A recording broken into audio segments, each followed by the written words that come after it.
മലയാള സിനിമയിലെ നിർമ്മാതാക്കളുടെ സംഘടനയ്ക്കുള്ളിലെ തർക്കത്തിൽ ഇടപെട്ട് മമ്മൂട്ടിയും മോഹൻലാലും ഫോണിൽ വിളിച്ച് അനുനയ നീക്കത്തിന് ശ്രമിച്ചെങ്കിലും ജി സുരേഷ് കുമാർ വഴങ്ങിയില്ല. നിലപാടിൽ നിന്ന് പിന്നോട്ടില്ലെന്നും സംഘടനയ്ക്കുള്ളിൽ കൂടിയാലോചിച്ചെടുത്ത തീരുമാനമാണ് പറഞ്ഞതെന്നുമാണ് സുരേഷ് കുമാറിന്റെ വിശദീകരണം. ഇതോടെ തർക്കം ചർച്ചയിലൂടെ പരിഹരിക്കാനുള്ള നീക്കം വൈകിയേക്കും. സൈഫുന്നിസ അലിയാർ നമുക്കൊപ്പം. Good morning Saifunnisa Aliyar. മമ്മൂട്ടിയും മോഹൻലാലും ഒക്കെ ജി സുരേഷ് കുമാറിനെ ആന്റണി പെരുമ്പാവൂരിന്റെ പോസ്റ്റിന് മുമ്പേ വിളിച്ചിരുന്നെങ്കിൽ ഒരുപക്ഷെ സമവായമായേനെ. പക്ഷേ ആന്റണി പെരുമ്പാവൂരിന്റെ പോസ്റ്റും അത് പങ്കുവെച്ചുകൊണ്ടുള്ള താരങ്ങളുടെ നീക്കവും എല്ലാം നടന്നതിന് ശേഷമുള്ള വിളിയിൽ കാര്യമില്ലാതെ പോയോ?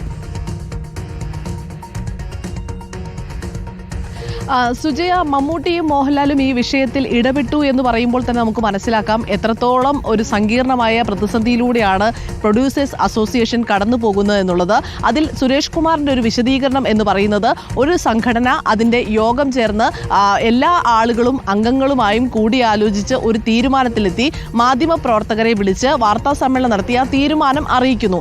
അതിൽ പിന്നീട് ഒരു അംഗം ത്തിന് ബുദ്ധിമുട്ടുണ്ട് അല്ലെങ്കിൽ പരാതി ഉണ്ട് എങ്കിൽ ആ അംഗം ആ സംഘടനയാണ് ബന്ധപ്പെടേണ്ടത്. അല്ലാതെ സാമൂഹിക മാധ്യമങ്ങളിലൂടെ പോസ്റ്റ് ഇടുകയല്ല വേണ്ടത്. സാമൂഹിക മാധ്യമങ്ങളിലൂടെ പോസ്റ്റ് ഇട്ട് ഈ പ്രശ്നം വഷളാക്കിയത് ആന്റണി പെരുമ്പാവൂരാണ് എന്ന നിലപാടിലാണ് സുരേഷ് കുമാർ ഉറച്ചു നിൽക്കുന്നത്. ഇതിന് പിന്നാലെയാണ് ഈ പോസ്റ്റും ഈ പ്രശ്നങ്ങളും എല്ലാം വന്നതിന് പിന്നാലെയാണ് മമ്മൂട്ടിയും മോഹൻലാലും സുരേഷ് കുമാറിനെ വിളിക്കാൻ ശ്രമിച്ചത്. പക്ഷേ ഒരു തരത്തിലുള്ള അനുനയ നീക്കങ്ങൾക്കും വഴങ്ങില്ല എന്ന നിലപാടിലാണ് സുരേഷ് കുമാർ നിൽക്കുന്നത്. കാരണം സംഘടനയുടെ തീരുമാനമാണ് താൻ പറഞ്ഞത്. താൻ പറഞ്ഞ കാര്യങ്ങളിൽ നിന്ന് ഒന്നും പിന്നോട്ട് പോകില്ല. തനിക്ക് ആകെ കുറ്റബോധം ഉണ്ട് എന്ന് പറയുന്നത് ഈ കോടിക്കണക്കിന് രൂപയുടെ ബജറ്റ്, അതായത് 141 കോടി എന്ന എമ്പുരാൻ സിനിമയുടെ ബജറ്റിനെ കുറിച്ച് താൻ പരാമർശിച്ചു എന്നുള്ളതാണ്. അത് തൻ്റെ അറിവോടെ അല്ല ഒരു ചാനൽ, യൂട്യൂബ് ചാനലിൽ നൽകിയ ഒരു ഇന്റർവ്യൂവിലാണത് പറയുന്നത്. തൻ്റെ അറിവോടെ അല്ല അത് അവർ പബ്ലിഷ് ചെയ്യുന്നത്. ഇക്കാര്യം ആന്റണി പെരുമ്പാവൂർ ഈ പോസ്റ്റ് ഇടുന്നതിന് മുന്നേ തന്നെ വിളിച്ചു പറഞ്ഞിരുന്നു. പോസ്റ്റ് ഇടുന്നതിന് മുൻപ് ആന്റണി പെരുമ്പാവൂർ തൻ്റെ ഫോണിൽ വിളിച്ച് അത് ചെയ്തത് ശരിയായില്ല ചേട്ടാ എന്ന് പറയുകയും ഇതേ തുടർന്ന് താൻ ആ യൂട്യൂബ് ചാനലുകാരെ വിളിച്ച് അത് നിങ്ങൾ കൊടുക്കരുത് എന്ന് പറഞ്ഞ് അത് ഒഴിവാക്കിക്കുകയും ചെയ്തു. അതിനുശേഷം ഇങ്ങനെ ഒരു ഫേസ്ബുക്ക്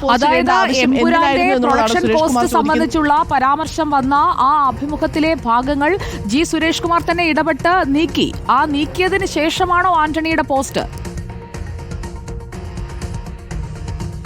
തീർച്ചയായും. അതായത് ഈ പരാമർശം പറയുന്നു, അതിൽ ആന്റണി പെരുമ്പാവൂർ നേരിട്ട് സുരേഷ് കുമാറിനെ വിളിച്ച് അതൃപ്തി അറിയിക്കുന്നു. അതിനുശേഷം സുരേഷ് കുമാർ ഈ യൂട്യൂബ് ചാനലുകാരെ വിളിച്ച് ഇത് പബ്ലിഷ് ചെയ്യരുത്, നിങ്ങളത് ഒഴിവാക്കണമെന്ന് പറയുന്നു. അങ്ങനെ ആ ഭാഗം അവർ ഒഴിവാക്കുന്നു. അതിനുശേഷം എന്തിനാണ് അങ്ങനെ ഒരു പോസ്റ്റ് ഇട്ടത് എന്നുള്ളതാണ് സുരേഷ് കുമാറിന്റെ ചോദ്യം. സംഘടനയുടെ അച്ചടക്കം പൂർണ്ണമായും ലംഘിച്ചിരിക്കുന്നത് താനല്ല, ആന്റണി പെരുമ്പാവൂരാണ് എന്നുള്ളതാണ് ജി സുരേഷ് കുമാറിന്റെ വിശദീകരണം. അതിൽ മമ്മൂട്ടിയോ മോഹൻലാലോ ഇടപെട്ടാൽ തീരുന്ന പ്രശ്നമല്ല അത് സംഘടനാ തലത്തിൽ ചർച്ച ചെയ്യേണ്ട പ്രശ്നമാണ്, സംഘടനാപരമായ പ്രശ്നമാണ്. മറ്റ് അംഗങ്ങളെ എല്ലാവരെയും വിശ്വാസത്തിലെടുത്താണ് ആ വിഷയം വാർത്താ സമ്മേളനത്തിൽ പറയുകയും ചെയ്തത്.